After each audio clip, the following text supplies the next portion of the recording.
नमस्कार, स्वागत है आपका गेम्स ऑफ गति में। आपके साथ मैं हूं अपर्णा मौजम। उत्तर प्रदेश में सत्ता तक पहुंचने के लिए जोर आजमाइश शुरू हो गई है।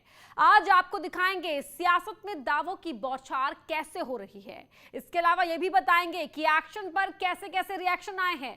साथ ही किसानों से जुड़ी खबर भी आपको दिखाएंगे और समझने की कोशिश करेंगे कि वो यूपी में क्या करने वाले हैं, और ये भी बताएंगे कि आखिर जासूसी पर जारी जंग में क्या नया हुआ।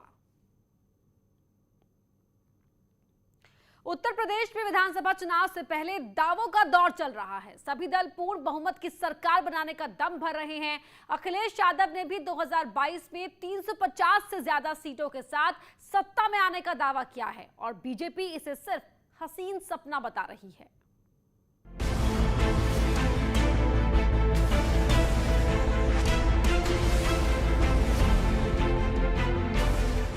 लगातार जनता के बीच में रहेगी और जनता का समर्थन जुटाएगी। कितनी सीटें मिलेंगी?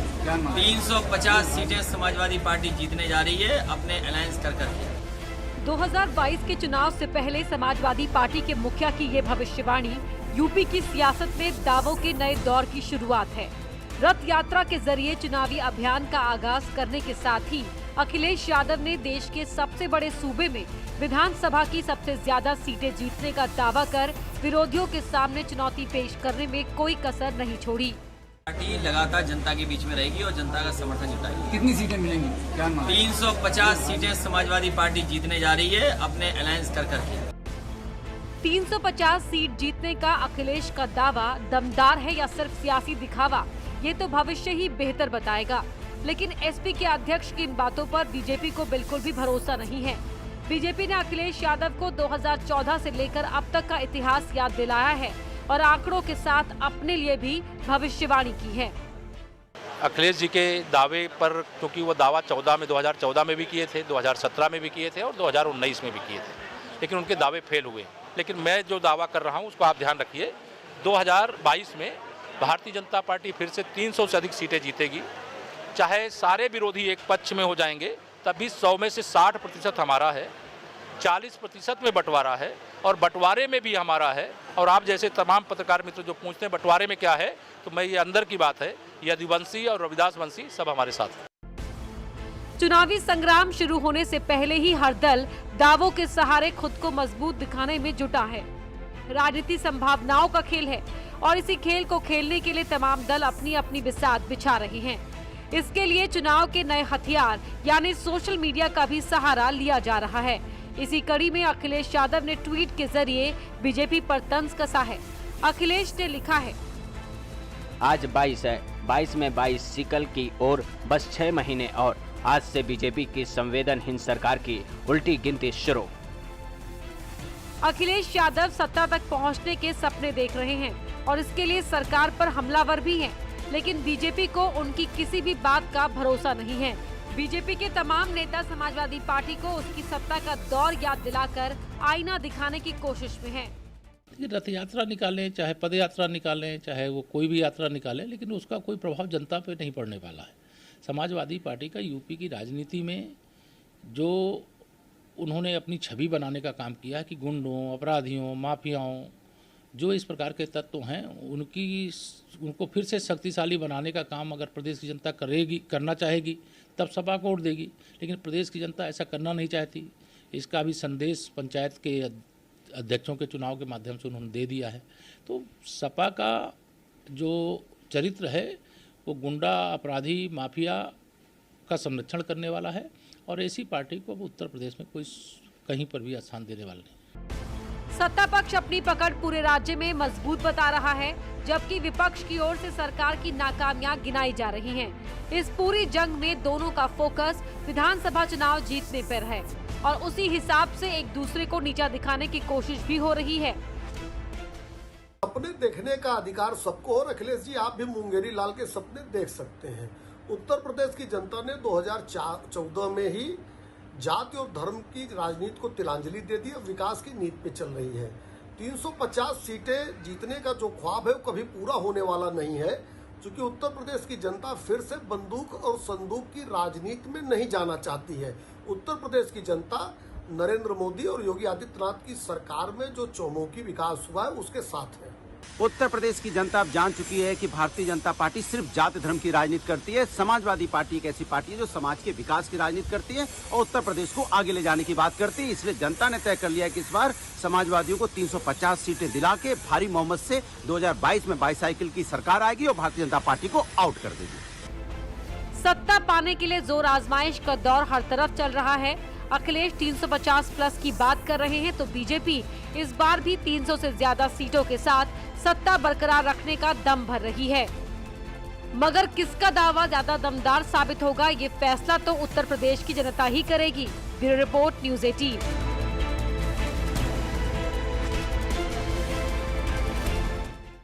यूपी में भ्रष्टाचारियों को गलत काम करने वालों की संपत्ति जब्त करने के बयान पर सियासत गर्मा गई है। विपक्ष ने इसे लेकर सवाल भी उठाए हैं और बीजेपी पलटवार कर रही है।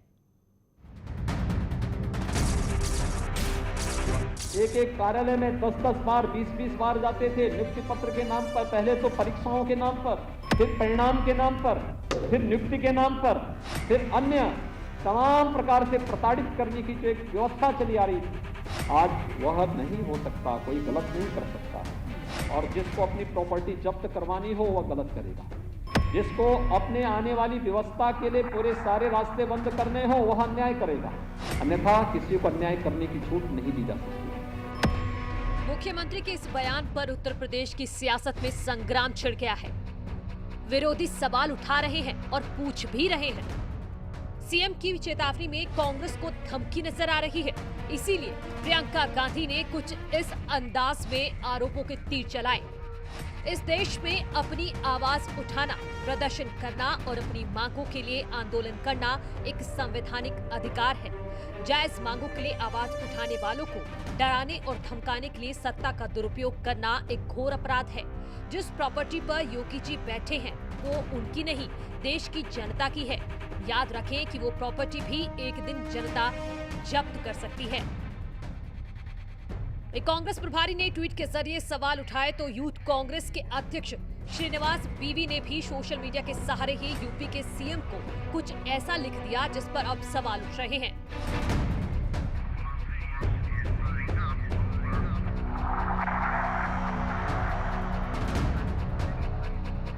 यूथ कांग्रेस के अध्यक्ष ने सवाल तो सीएम की भाषा पर उठाया, लेकिन निशाने पर खुद उनकी भाषा आ गई। क्योंकि उत्तर प्रदेश में अवसरवादी राजनीतिक लोग जो नौजवानों को भटकाने का और जो कुचक्र रचा जा रहा था उसके तहत उन्होंने ट्वीट किया था। लेकिन दुखद रहा कि जिस प्रकार से श्रीनिवास जी का ट्वीट आया एक मुख्यमंत्री के प्रति, वो दुर्भाग्यपूर्ण है। और कांग्रेस की चाल चलित ही कुछ ऐसी ही रही है शुरू से ही, कि कांग्रेस शुरू से ही भगवा साधु संतों को आतंकवादी बताती थी। योगी जी चाहते हैं कि यूपी का युवा अच्छे काम करे, व्यापार करे, पढ़े लिखे, कोई भी गलत काम ना करे। क्योंकि पहले जब अपराध हुआ करते थे तो पहली जो सरकार हुआ करती थी वो उन गुंडों पे, बदमाशों पे अपने हाथ रखा करती थी, तो वो सारे काम करते थे। लेकिन उत्तर प्रदेश के मुख्यमंत्री, भाजपा की सरकार अब जो कतिक बिल्कुल बर्दाश्त नहीं करेगी। विपक्ष से सुन ले कि आपकी अब राजनीति, गंदी राजनीति नहीं चलेगी। आप जिन लोगों पे हाथ रख के ये काम कराना चाहते हैं, बदमाशी कराना चाहते हैं उत्तर प्रदेश में, भारत में, अब ये कतई नहीं चलेगी। सीएम पर सवाल उठाने वालों को संतों ने अपने अंदाज में जवाब दिया। लेकिन किसी दौर में बीजेपी के सहयोगी रहे ओम प्रकाश राजभर ने भी मुख्यमंत्री के बयान पर ऐतराज जताया। पिछड़ी जाति के 27% आरक्षण 69,000 शिक्षक भर्ती में योगी जी ने नहीं दिया। डेली 18,000 बच्चे जो उससे प्रभावित हैं, डेली लखनऊ में कभी डिप्टी सीएम के यहाँ केशव मौर्य के यहाँ जाते हैं तो वो लाठीचार्ज कराते हैं, कभी दिनेश शर्मा के यहाँ जाते हैं, कभी बेसिक शिक्षा मंत्री के यहाँ, कभी मुख्यमंत्री यहाँ, ये लाठी से पिटवा रहे हैं। वो हक मांग रहे हैं तो लाठी दे रहे हैं। विरोधी मौके की तलाश में है और उसे भुनाने की हर कोशिश की जा रही है। लेकिन सरकार को विपक्ष के आरोप न सिर्फ निराधार नजर आ रहे हैं बल्कि नौजवानों का साथ मिलने की भी पूरी उम्मीद है। भरोसा रखता हूँ कि युवा हमारे देश का, प्रदेश का इतना समझदार है कि किसी के बहकावे में नहीं आएगा। वो जातिवाद और तुष्टीकरण का रास्ता, गुंडागर्दी का रास्ता अपनाएंगे। हम विकासवाद, गरीब कल्याण, किसानों का उत्थान, नौजवानों को रोजगार का रास्ता अपनाएंगे।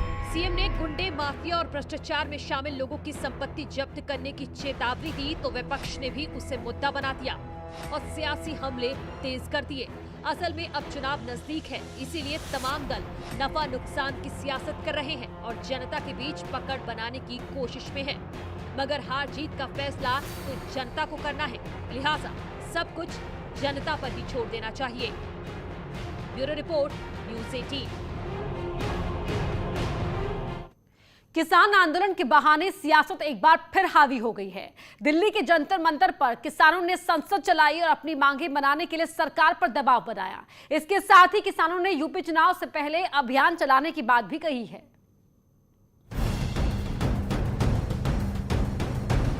दिल्ली के जंतर मंतर पर बैठे किसान एक बार फिर सियासत के केंद्र में हैं।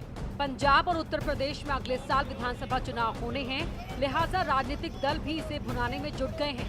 कृषि कानून रद्द करने की मांग को लेकर कांग्रेस ने संसद के अंदर भी हंगामा किया और संसद के बाहर भी राहुल गांधी की अगुवाई में नारेबाजी की।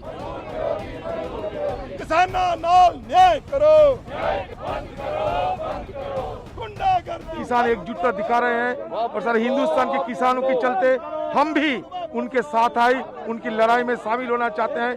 आज बिल्कुल शांतिपूर्ण तरीके से ये किसान आंदोलन कर रहे हैं, ये उनकी मजबूरी है क्योंकि ये सरकार किसानों को बंधुआ मजदूर बनाना चाहते हैं। सियासी दल अपनी रोटियां सेक रहे हैं, मगर किसानों का दावा है कि उनका आंदोलन तब तक चलता रहेगा जब तक सरकार उनकी मांग नहीं मान लेती। साथ ही उन नेताओं के विरोध की भी चेतावनी दी है जो किसानों का साथ नहीं देंगे। मेंबर पार्लियामेंट किसान की आवाज नहीं उठाएगा, वो किसी भी पार्टी का होगा, उसका विरोध होगा, उसके क्षेत्र में विरोध होगा। उसका आवाज किसान की उठानी पड़ेगी अगर क्षेत्र में उसको जाना है, वो किसी भी पार्टी का है। किसान अपना आंदोलन जारी रखने का ऐलान कर चुके हैं और इस बीच कृषि मंत्री ने एक बार फिर बातचीत का दरवाजा खुला होने का संदेश दिया। जहां तक किसान यूनियन के आंदोलन का सवाल है, सरकार ने पूरी संवेदनशीलता के साथ उनसे चर्चा की है। बिल के किस प्रावधान पर उनको आपत्ति है, अगर वो आपत्ति बताएंगे तो आज भी सरकार खुले मन से उनके साथ चर्चा करने को तैयार है। सरकार बात करने को तैयार है, लेकिन किसान फिलहाल दिलचस्पी नहीं दिखा रहे। हालांकि किसान यूनियन के अध्यक्ष नरेश टिकैत ने राजनाथ सिंह की मध्यस्थता का विकल्प जरूर दिया है। वार्ता होती रहनी चाहिए, कुछ न कुछ निकलेगा। तो काफी महीनों से वार्ता नहीं हुई। नहीं, वार्ता नहीं हुई तो सरकार की वही तो है ना, सरकार सोच रही है उठ पे चले जाओ। हमने कहा भाई राजनाथ जी है, 6 आदमी है, हमारे भी पारिवारिक रिश्ता है, उनके साथ में संबंध है बढ़िया। उन्होंने बीच में राजनाथ जी को सौंपो बात, हमारी तरफ तो भी वही हो जाए, सरकार की तरफ तो भी मैं आने का पंचायत में कहो, पंचायत में भेजो, सच्चे दिल का होगा, फैसला हो जाए। आंदोलन अब दिल्ली की सीमा से दिल्ली के अंदर दस्तक दे चुका है। अपनी मांगों को लेकर जंतर मंतर पर किसानों ने संसद भी लगाई और चर्चा भी की। इसके साथ ही अब किसानों की नजर उत्तर प्रदेश के चुनाव पर भी है और वो देश के सबसे बड़े सूबे में जागरूकता अभियान चलाने का दावा कर रहे हैं, मगर इसका कितना असर पड़ेगा ये कहना अभी मुश्किल है। Bureau report, news 18। जासूसी कांड के बहाने विपक्ष सरकार पर हमलावर है। कांग्रेस ने देश भर में प्रदर्शन के जरिए सरकार पर निशाना साधा तो संसद में भी खूब हंगामा हुआ। वहीं सरकार ने विपक्ष के रवैये पर ही सवाल खड़े कर दिए हैं।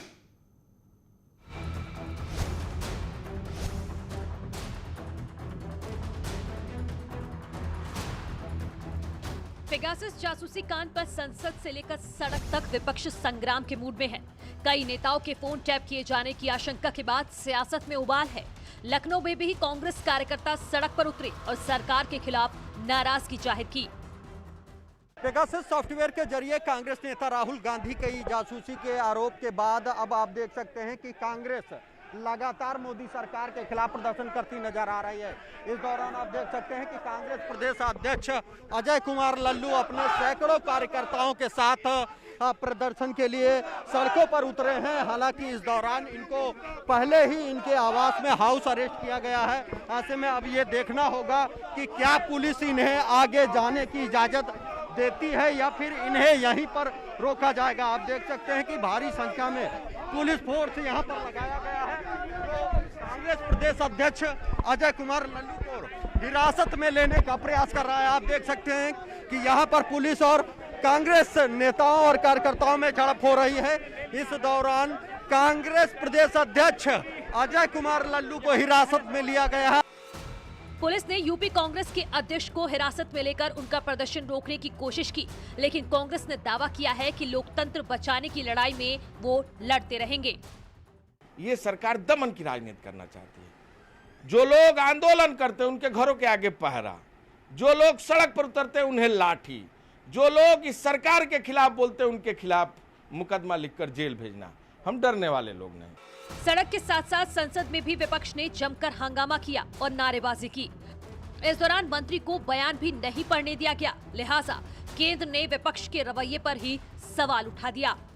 कांग्रेस और टीएमसी लगातार इस तरीके के झूठे नैरेटिव बनाने में कामयाब हो रही है, क्योंकि कुछ येलो पेज से येलो जर्नलिज्म करने वाले लोग उनका साथ दे रहे हैं। आपको समझना होगा कि एमनेस्टी ने इस लिस्ट को इनकार किया है कि इस लिस्ट से उनका कुछ लेना देना नहीं है और ये लिस्ट कोई असली लिस्ट नहीं है। जासूसी पर कांग्रेस और बीजेपी दोनों आमने सामने हैं और मौजूदा हालात से ये भी साफ है कि ये मसला इतनी जल्दी सुलझने वाला नहीं है, यानी सियासत अभी जारी रहने वाली है। Bureau report, news 18।